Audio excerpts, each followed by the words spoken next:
Donald Trump en su segunda llegada a la Casa Blanca, donde el día de ayer pues de nuevo hizo temblar al mundo, de nuevo hizo que la opinión pública se conmocionara con un anuncio de una medida, de una orden ejecutiva para habilitar la base naval de Guantánamo como un centro de detención para inmigrantes considerados delincuentes de alta prioridad. Veamos lo dicho por Donald Trump el día de ayer, que no solo se quedó en estas palabras, sino que viene con más anuncios que analizaremos a continuación. Today I'm also signing an executive order to instruct the Departments of Defense and Homeland Security to begin preparing the 30,000-person migrant facility at Guantanamo Bay. Most people don't even know about it. We have 30,000 beds in Guantanamo to detain the worst criminal illegal aliens threatening the American people. Some of them are so bad we don't even trust the countries to hold them because we don't want them coming back, so we're going to send them out to Guantanamo. This will double our capacity immediately, right? And that's a tough place to get out of. Today's signings bring us one step closer to eradicating the scourge of migrant crime in our communities once and for all. And it was just it's just an unforced error that we even have to be doing this. Now we need Congress to provide full funding for the complete and total restoration of our sovereign borders, as well as financial support to remove record numbers of illegal aliens. Bueno, cabe recordar que la base de Guantánamo está en territorio cubano y es un arrendamiento perpetuo de Estados Unidos desde 1903 y es conocida por haber albergado a migrantes de la crisis de los balseros en la década del 90. Trump anunció que el nuevo espacio servirá para detener al menos hasta 30,000 migrantes en situación irregular de Estados Unidos que supuestamente planteen una amenaza a la sociedad. Por supuesto, como era de esperarse, el gobierno de Cuba pues respondió a esta medida de Donald Trump, donde pues Donald Trump dice que al menos tienen 30,000 camas en Guantánamo para detener a los peores extranjeros ilegales, criminales que amenazan a los estadounidenses. Y lo que dijo el presidente de Cuba, Miguel Díaz-Canel, es que esto es un acto de brutalidad y un anuncio de Estados Unidos que deja muy entredicho si va a ser reacio o no a esas iniciativas de ser un poco laxo con esta política migratoria en Estados Unidos. Y recordemos que esa base naval en Guantánamo está en territorio cubano, igualmente está ocupado por miles de migrantes que fueron expulsados forzosamente, a los que ubicaría junto a las conocidas cárceles de tortura y detención ilegal, según pues lo que ha comunicado la Casa Blanca y el mismo gobierno de Trump. Hablamos de un terreno de al menos 117 kilómetros cuadrados, la base naval de Bahía de Guantánamo, en un territorio bajo jurisdicción de Estados Unidos desde 1903, cuando Washington obtuvo su arrendamiento perpetuo tras la guerra hispano-estadounidense. Pues algo que de mucha preocupación que ha tomado la reacción de todo el mundo, porque Guantánamo también es conocida, es incluso legendaria, si se podía llamar así, por ser una de las cárceles como más duras, más significativas cuando alguien ingresa allí, y sobre todo muchos la comparan, por ejemplo, con esta que está aquí en Colombia, que se me escapa el nombre, que también era como una isla que para que la gente... Es la de Providencia la que queda al lado, sí, se me olvidó la isla. Que la gente... Gorgona, la isla Gorgona. Que la gente pues tenía que hacer netamente como un acto suicida para poder escaparse y demás, el tema del mar. Entonces pues es algo complicado y que pues estamos a la expectativa de esas primeras imágenes de al menos 30,000 migrantes, que es lo que dice Donald Trump, de los más peligrosos que llegarían a este centro de reclusión. Pero obviamente Trump no se quedó allí y fue incluso lanzando dardos de ese impasse que tuvieron Colombia y Estados Unidos hace unos días. Exactamente, Julián. Y bajando un poco más al sur del hemisferio global, pues nos encontramos con nuestra querida tierra colombiana, en donde precisamente pues Gustavo Petro en la madrugada del 26 de enero pues tuvo, por decirlo así, un agarrón con Donald Trump, precisamente porque el presidente colombiano no quiso recibir unos migrantes que había deportado el Estado estadounidense, valga su redundancia, ya que consideraba que las condiciones eran inhumanas. Sin embargo, esta polémica y esta crisis, por decirlo así, diplomática, duró aproximadamente 12 horas y se resolvió gracias al saliente canciller Luis Gilberto Murillo, también a lo que sería la hoy canciller Laura Sarabia y también al embajador de Estados Unidos Daniel García Peña. Pero escuchemos cómo fue, en palabras del Estado estadounidense, cómo se resolvió el problema con Colombia y también cómo fue que se acató la orden de Estados Unidos para poder recibir a estos migrantes deportados. Escuchemos. Probably read about Colombia 2 days ago. They said, no, we're not taking them. I said, we're going to take them. You're going to take them. You're going to like it too. They talked about we're not going to take people that are in shackles. I said, well, but the people that are in shackles are murderers. They're drug lords. They're rapists. They're very tough people. They make our criminals look like very nice people. That's about the only thing that comes out of this. And I say, could you imagine you're a pilot on the plane and you have your co-pilot, you're sitting there and you have 150 people, no shackles, and they like to murder people? This would not be a good flight. So Colombia apologized to us profusely within an hour based on something I said, meaning you're going to pay tariffs like nobody's ever paid tariffs before. But Congress met and they were very angry with them. But they actually said they were going to send the presidential plane to pick up these criminals and to bring them because they didn't want to inconvenience us or have us do a second flight. And that's what they did. And I appreciate it. And I do appreciate the people of Colombia are wonderful people, and the representatives really acted well. And I appreciated they took back that tough talk. But, you know, Bueno, aquí hay dos cosas claves. Primero es que reafirma, sigue pues estando en la afirmación de que todos los deportados colombianos son criminales de alto nivel y que por eso merecían esos tratos de pues estar esposados de pies a cabeza y llegar pues netamente como casi que ¿cómo es que se dice cuando lo que pasó con los paramilitares? Extraditados a Colombia. Y segundo, pues dice que Colombia se disculpó con Estados Unidos. Recordemos que él está planteando toda esta ideología de que Estados Unidos vuelva a ser respetada, que no se la pasen por encima, y muchos hablan de que Petro estaba confundiéndose, de que estaba tratando con Biden y no con Trump. Obviamente el presidente Gustavo Petro no se quedó callado y, como es habitual, a través de su cuenta X le respondió a Donald Trump frente a ese supuesto pedido de disculpas que habría dado Colombia a su gobierno. Estimado presidente de los Estados Unidos, pediría perdón si hubiera sido cómplice del genocidio en Gaza. Presidente Trump, anímese, luchemos contra el cambio climático y disminuya de verdad entonces la migración. Anímese, quite los bloqueos económicos y disminuirá de verdad la migración. Anímese, luchemos porque la nube digital sea regulada por los poderes públicos mundiales. Si al contrario, la manejan los megarricos de Estados Unidos y de China como propiedad privada de ellos, cuando es el conocimiento acumulado de toda la humanidad y sus datos, entonces solo habrá centenares de millones de trabajadores en las calles, despedidos en todo el mundo, y aumentará de verdad la migración. Anímese, el gobierno de Colombia está dispuesto a luchar con usted, porque los pueblos no se maten entre sí o porque los poderosos dejen de encarcelar o asesinar con bombas niños en el mundo. Le aseguro, si acabamos guerras, disminuirá la migración. Aquí estoy para ayudarle en estas tareas, con las injusticias en ninguna.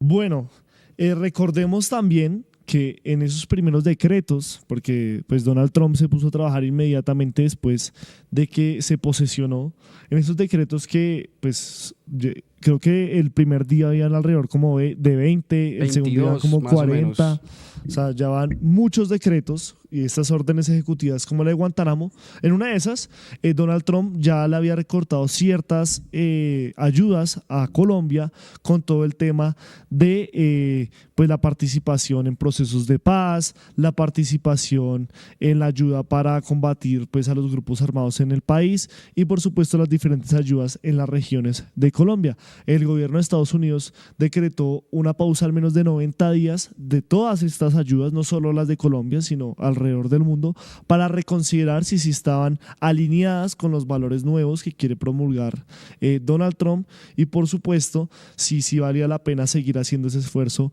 con una de las naciones más grandes del mundo a naciones tercermundistas como es Colombia. Pero esto no solo va allí, también sucedió con la JEP, ¿no? Precisamente Estados Unidos, con este tipo de decisiones, luego de 10 días transcurrido el mandato de Donald Trump, pues va a frenar, por decirlo así, lo que serían los procesos que tiene la JEP, ya que no va a dar 15.000 millones de pesos. Pero la cuestión es que aunque el Estado de Estados Unidos, aunque el gobierno de Estados Unidos, por decirlo mejor, no va a entregar este dinero, pues el presidente colombiano ha mencionado enfáticamente que el dinero va a salir de los propios bolsillos de los colombianos para poder suplir esto. Pero ¿cuáles son las implicaciones de esto? Pues que Colombia, como bien lo hemos analizado aquí en el tercer canal, pues todavía no tiene una ley de financiamiento. Entonces, de alguna u otra forma, se encuentra sin plata y poner 15.000 millones de pesos para la Jurisdicción Especial para la Paz, que ha encontrado casos y también verdades importantes, tanto de los guerrilleros, los terceros civiles y también de las Fuerzas Armadas Militares, pues va a dejar como en vilo un poco ese aspecto, ya que, como bien lo mencionamos, no está esa ley de financiamiento. Pero en pocas palabras, lo que dijo el presidente Gustavo Petro es que la paz necesita fuerza, como dijo Trump, es cierto, pero antes que nada la paz necesita verdad. No se hubiera descubierto el sistemático asesinato de miles de jóvenes por el gobierno colombiano si no fuera por la JEP. Entonces vamos a esperar realmente qué es lo que va a pasar con la Jurisdicción Especial para la Paz, si le va a llegar este dinero que va a aportar a la verdad o si por el contrario pues vamos a tener dificultades en ese aspecto. Bueno, aquí vamos con otra respuesta que hizo el presidente Gustavo Petro a Bernie Moreno, el primer senador de Estados Unidos, nacido en Colombia en toda la historia pues, de la democracia reciente y que hace unos días fue pues, viralizado, se volvió tendencia por decirle o exigirle al gobierno de Donald Trump que hiciera ciertas medidas económicas y o estableciera ciertos bloqueos contra Colombia por la actitud del presidente Gustavo Petro. O algo que obviamente respondió el presidente Gustavo Petro. Veamos lo dicho por el mandatario de los colombianos. Me defino políticamente como un libertario de verdad, amante de la vida. Creo que hay que luchar por una democracia global, pero debo decir públicamente que este odio que demuestra el senador Moreno contra su propio pueblo tiene que ver con mi debate que hice en el año 1999 sobre el robo del Banco del Pacífico, ubicado en Ecuador, Colombia y Panamá. Mi investigación sobre ese robo involucra a familiares del senador Moreno.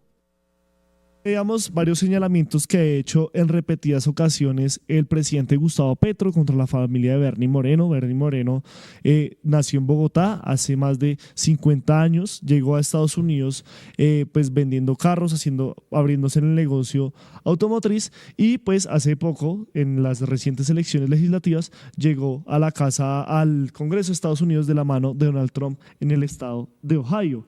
Recordemos que él es hermano de dos poderosos empresarios aquí en Colombia, como es Luis Alberto Moreno, quien es conocido principalmente por haber sido presidente del Banco Interamericano de Desarrollo, es el que están viendo ahí en pantalla, durante 15 años, y quien también supo ser ministro de Desarrollo Económico o ministro de Comercio y Turismo durante el gobierno de César Gaviria y embajador de Colombia en Estados Unidos durante el gobierno de Andrés Pastrana y los primeros de Álvaro Uribe Vélez.